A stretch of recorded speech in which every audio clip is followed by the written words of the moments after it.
এখন প্রায় 5:30 মতন বাজে, আমরা উঠে রেডি হচ্ছি। তার কারণ আমরা একটু ঘুরতে যাব আমার মায়ের মামার বাড়ি।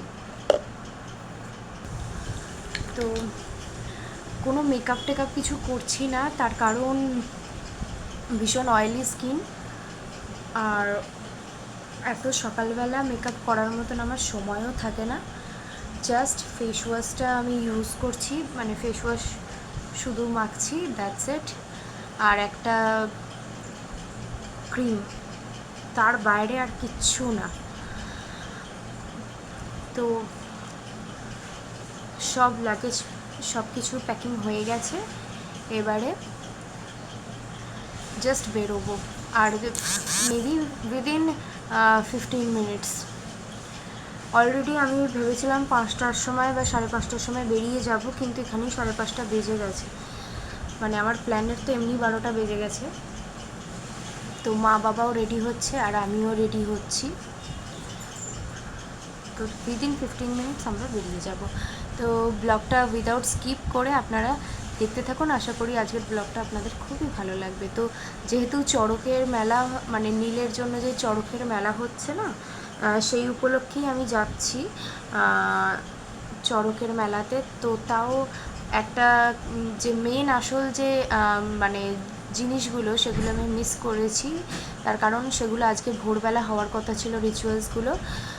তো যাই হোক, দেখা হচ্ছে। তো কালকে রাত্রিবেলাই আমি আমার এই হ্যান্ডব্যাগটা পুরো গুছিয়ে রেখে দিয়েছিলাম। তো এখন ওই ব্যাগ থেকে একটা মানে ওয়াচ আর আমার ব্রেসলেটটা বার করে নিচ্ছি, কারণ আমি কালকে রাত্রিরে না ওর মধ্যেই সব কিছু ভরে রেখে দিয়েছিলাম যাতে ভুলে না যাই। আর তার সাথে আমার তো এখন ফেস ওয়াশ করা অলরেডি ডান, এবার জাস্ট আমি একটা মুখে জেল অ্যাপ্লাই করে নেব। তার কারণ এই জেলটা না ওই SPF 14 বা সামথিং 15 এরকম আছে, এটা মোদি কেয়ারের জেল। আমি এটা ইউজ করি, এটা খুব ভালো। এটা না খুব অল্প পরিমাণে ইউজ করতে হয়, নয়তো মুখটা না একটু মানে মুখে এটা অ্যাবজর্ব করতে একটু অনেকটাই লেট হয়ে যায়।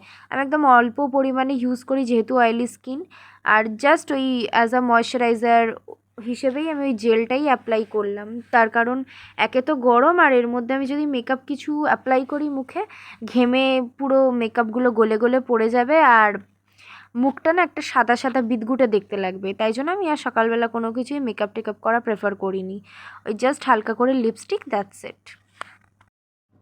তো ভিডিওটা এখন এডিট করতে বসে দেখছি এই ক্লিপটা না একটু অন্যরকমই এসছে, তার কারণ আমি যে রুমটায় দাঁড়িয়ে মানে ভিডিওটা শ্যুট করছিলাম, আমার ব্যাক সাইডে লাইট ছিল, তাই জন্যই না ভিডিওটা একটু অন্যরকমভাবে শ্যুট হয়েছে।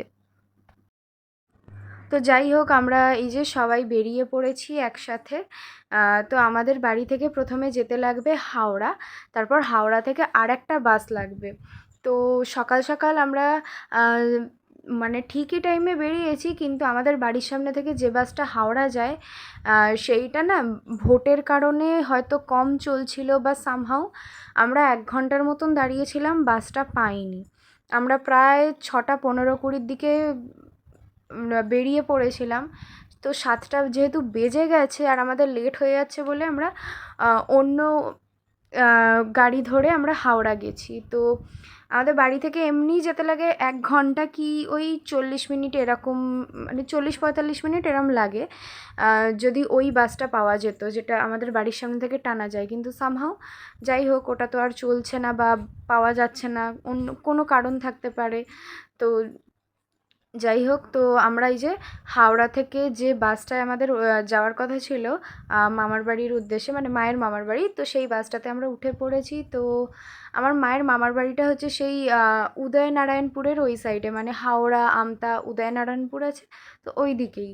তো আমরা বাসে প্রথম প্যাসেঞ্জার ছিলাম, তখন প্রায় বাজে 8টা বেজে গেছে তখন মনে হয় আমরা যখন বাসে উঠি। তো যাই হোক, তো বাস ছেড়ে দিয়েছে। তো সেদিন মঙ্গলবার ছিল, কারণ তার আগের দিন নীলষষ্ঠীর পুজো ছিল। তো মা বাবা উপোস করেছিল, আমাদের বাড়িতেও নীলেরই পুজো হয়েছিল, সেটার ভিডিও আমি শর্টসের মাধ্যমে ছেড়েছিলাম। তো এই যে আমরা মায়ের মামার বাড়ি পৌঁছে গেছি। তো ওখানে মোড় মাথাতে নেবেই একটা মিষ্টির দোকান ছিল, ওখান থেকে আমরা মিষ্টি খেয়ে নিয়েছিলাম আর তার সাথে একটা করে কোল্ড ড্রিঙ্কস খেয়েছিলাম 3 জনে মিলে ঠান্ডা। তার কারণ আমরা যেহেতু মঙ্গলবার দিন গেছি, তো মঙ্গলবার দিন না আমরা বাইরের কোনো কিছু খাই না, মানে ভাত টাত তো খেতে পারবো না বা কোনো হোটেল টোটেলে কিছু খেতে পারবো না। আর এমন মানে এমন রাস্তায় গেছি যেখানে আমরা নেমে তো আর হোটেলে খেতে পারবো না। তো যাই হোক, আমাদের ভাত রুটি তো মানে ভাত টাত খেতে নেই, আমরা এমনি রুটি পরোটা এইসব খাই। তো আফটার দ্যাট আমরা একটা টোটো ধরে নিয়েছিলাম। তো টোটো মানে ওই গ্রামের মুখ থেকেই টোটো একদম বাড়ির সামনে অবধি নিয়ে গেছিলো। কারণ এখনকার দিনে তো সব টোটো হয়ে গেছে গ্রামের ভেতরে ভেতরে, এখন আর অতটা রাস্তা হাঁটতে হয় না। তো যাই হোক, তো এই যে মামার বাড়ি চলে এসেছি। আমার ছোট দাদুর বড় ছেলে, মানে আমার সম্পর্কে বড় মামা হয়, তো বড় মামা আমাদের দেখেই চলে এসেছিলো। একদম টোটো থামতে না থামতেই আমাদের লাগেজপত্র সব একদম নিয়ে আমাদের হেল্প করছিল বাড়িতে নিয়ে যাওয়ার জন্য। তো আমরা এই যে এখানে চেঞ্জ করে এখন বেরিয়ে পড়েছি আমি আর মা দুজনে মিলে একটু ওই ঘুরতে, মানে ওখানে দামোদর নদী আছে আর পাড়ার ভেতর দিয়ে দামোদর নদীতে যাওয়া যায়। তো ওই আর কি আমরা একটু ঘুরতে যাচ্ছিলাম দুপুরবেলা। তো এই যে দেখুন, এখানে না প্রতিটা বাড়িতে বাড়িতে না কাঁঠাল গাছ আছে, আর কাঁঠালগুলো পুরো গাছের এতটা নিচে হয়েছে, আমরা মানে হাত দিয়েই পেড়ে নিতে পারবো। আমাদের মানে কোনো লাঠি টাঠি আর চাই না বা কাউকে গাছে উঠতে হবে না। তো যাই হোক, এখানে পাড়ার ভেতর দিয়ে আমরা দামোদর নদীর ধারে চলে গেছিলাম। তো আমার মা তো কিছুতেই যাচ্ছিল না, যেতে চাইছিল না, যেহেতু ঘর দুপুরবেলা এতটা রোদের মধ্যে যাবে না বলছিল। তারপরেও আমার বায়না শুনে একটু গেল।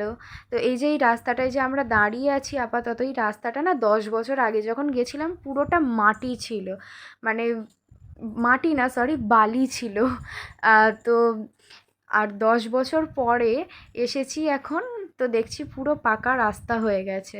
তো যাই হোক, নদীটা কিন্তু এই রাস্তার থেকে অনেকটাই নিচে, ভিডিওতে কতটা বোঝা যাচ্ছে জানি না। তো আমার মায়ের যে ছোট মামা আছে, ছোট মামার ছোট ছেলে, মানে আমার সম্পর্কে ছোট মামা, তো ওরা সবাই চান করতে যায় রেগুলারই। তো ওদেরকে বলতে ওরাই আমাদের রাস্তা চিনিয়ে নিয়ে গেছিলো, যে মানে আমার মা জানে, তাও আমরা ওদের সাথেই গেছিলাম। তো ওরা চান করতে গেছিলো নদীতে নেবে, আর আমরা এদিকে ঘুরছিলাম। তো সেদিন মঙ্গলবার থাকার কারণে তার সাথে আরও একটা স্পেশাল কিছু দিন ছিল। তো তাই জন্য আমরা, মানে আমার ছোট দিদা উপোস রেখেছিল, তো উনিও ময়দাই খেতেন সেদিন। তাই জন্য আমাদের জন্য, সবার জন্যই, আমার বাপি, মা আর ওনার জন্য লুচি তরকারি, মিষ্টি, পাঁপড়, চাটনি এগুলোই বানিয়েছিল। আর আমরা গোপু সোনাকেও নিয়ে গেছিলাম মায়ের মামার বাড়িতে। তো ভিডিওটা আপনাদের কেমন লাগলো আমাকে কমেন্ট করে জানাতে ভুলবেন না। তো এরকমই আরও ভালো ভালো ভিডিও পেতে আমার চ্যানেলটা সাবস্ক্রাইব করে রাখবেন। তার কারণ এখনও চড়কের মেলার ভিডিওগুলো এখনও ছাড়িনি, ওগুলোও ছাড়বো।